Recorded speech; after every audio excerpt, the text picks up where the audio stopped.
C'est un con, mais c'est un con magnifique. Pas mal, non?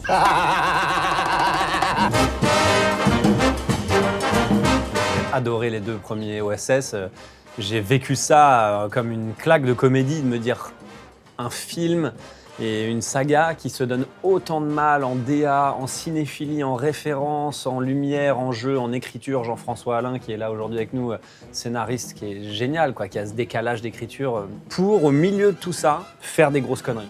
Et ça, j'adore. J'adore l'idée qu'on est très sérieux sur tout, pour qu'au milieu, on puisse se permettre, pendant 4 minutes, de raconter n'importe quoi. 117, le vrai, l'unique, la légende, les mamoites, carrément. Moi, j'avais l'impression qu'on me proposait de traverser l'écran et de vivre un truc complètement magique, de la Rose pourpre du Caire ou de la Action Hero, je sais pas, dans un sens ou dans l'autre. Mais j'ai eu la chance de faire pas mal de films, mais là, ça avait un goût particulier quand j'ai reçu cet appel-là, que Nicolas Bedos m'a dit, est-ce que moi aussi je suis le petit nouveau, est-ce que tu veux venir avec moi, rejoindre l'aventure OSS 117 ?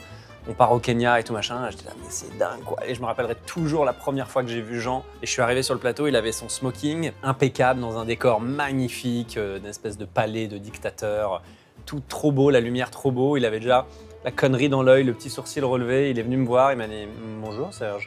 Et je me suis dit, oh là là, j'avais l'impression vraiment d'avoir 8 ans, d'être un enfant hyper actif, jeté dans un parc d'attractions et que le fun allait commencer et ça n'a pas manqué. On s'est vraiment régalé. Serge est notre toute nouvelle recrue.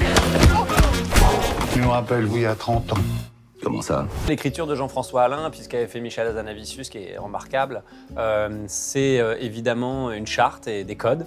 C'est ce que les gens adorent, c'est ce que les gens vont retrouver. Donc il fallait adopter ça. Et en même temps, là, c'est un pastiche des années 80. Donc il y a des Madeleines de Proust pour les gens, il y a vraiment... Mais c'est aussi tout un nouveau pastiche sur un cinéma autre, quoi. Spielberg, Indiana Jones, c'est ce qui a bercé aussi Nicolas Bedos, donc il avait très envie de donner dans cet univers-là. Et c'est la richesse du film, je trouve aussi. Donc il y avait de la modernité, un peu plus de syncope au niveau du rythme à apporter, contrairement au côté plus Peter Sellers peut-être des premiers. Qui étaient des pastiches années 50-60. Donc là, c'est un nouvel univers. Donc il fallait trouver le bon équilibre, que les gens ne soient pas déçus de retrouver le phrasé, les codes et tout. Et en même temps, moi, je dois venir bousculer ce personnage avec une nouvelle époque. Donc j'avais peut-être plus de liberté sur le parler, sur des expressions, sur des rythmiques, et venir un peu secouer le personnage d'Hubert, justement. Donc c'était un équilibre à trouver. Émile, bien dormi? Comme un bébé. Et vous? Comme un homme.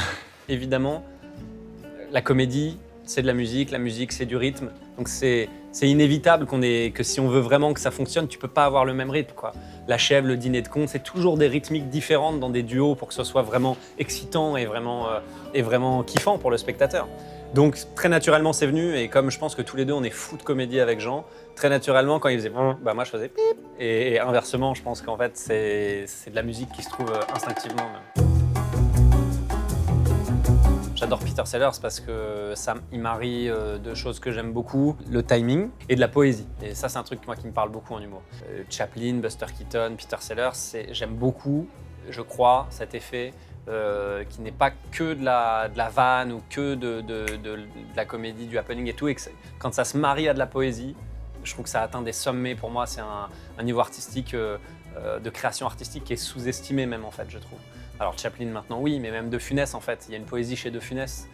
Et il y avait encore débat de faire une rétrospective sur lui à la Cinémathèque.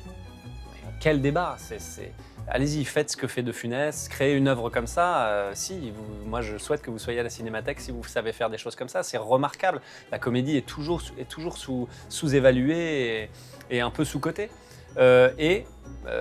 OSS 117, Hubert de la Batte, c'est un con, mais c'est un con magnifique. Donc il y a de la poésie aussi chez lui.